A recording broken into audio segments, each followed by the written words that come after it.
Hello વિદ્યાર્થી મિત્રો, આજે આપણે સંસ્કૃતમાં ધોરણ 11માં સંસ્કૃત સાહિત્યના ઇતિહાસમાં મહાકવિ ભાસ રચિત અભિષેક નાટકમ વિશે માહિતી મેળવીશું. વિદ્યાર્થી મિત્રો, આ નાટકની અંદર 6 અંક આવેલા છે. આ નાટક રામાયણની કથા પર આધારિત છે.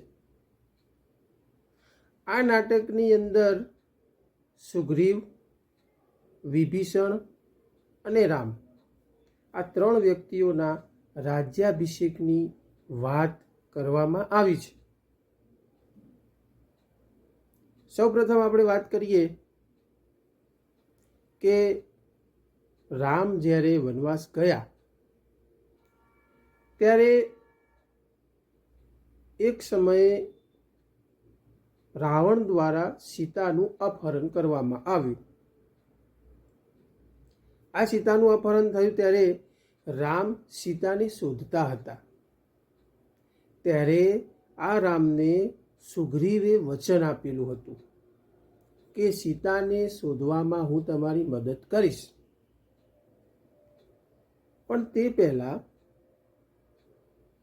સુગ્રીવનું જે રાજ્ય પોતાના ભાઈ બાલીએ પડાવી લીધું હતું તે રાજ્ય પાછું મેળવવા માટે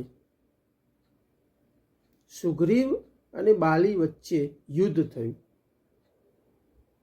આ દરમિયાન રામ દ્વારા જે બાણ છોડવામાં આવ્યું તે બાણથી બાલીનો વધ થયો અને બાલીનો વધ થતાં સુગ્રીવને પોતાનું રાજ્ય પાછું મળ્યું અને સુગ્રીવનો રાજ્યાભિષેક થયો. પહેલી કથા આ છે. ત્યારબાદ વિદ્યાર્થી મિત્રો, સીતાનું અપહરણ થયું હતું ત્યારે રામ સીતાની શોધમાં લંકા ગયા. તેમણે જાણ થઈ કે સીતા રાવણની કેદમાં છે. આ સીતાને રાવણની કેદમાંથી છોડાવવા માટે રામ રાવણ યુદ્ધ થયું. આ યુદ્ધમાં અંતે રામ દ્વારા રાવણનો વધ થઈ ગયો.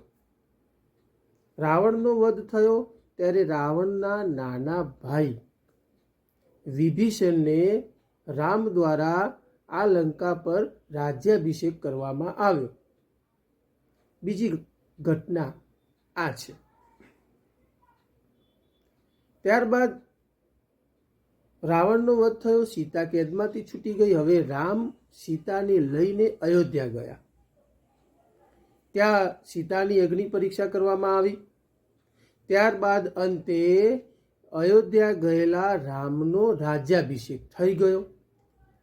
આમ ભાસ રચિત અભિષેક નાટકમમાં સુગ્રીવ, વિભીષણ અને રામ આ 3 વ્યક્તિઓ જે ખરા એમના રાજ્યાભિષેકની કથા આવતી હોવાથી આ કથાનું નામ અભિષેક નાટકમ રાખવામાં આવેલું છે.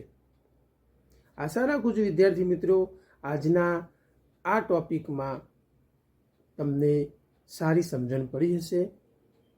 આપણે નેક્સ્ટ વિડીયોમાં જોઈશું ભાસ રચિત પ્રતિમા નાટકમ. ખૂબ ખૂબ આભાર.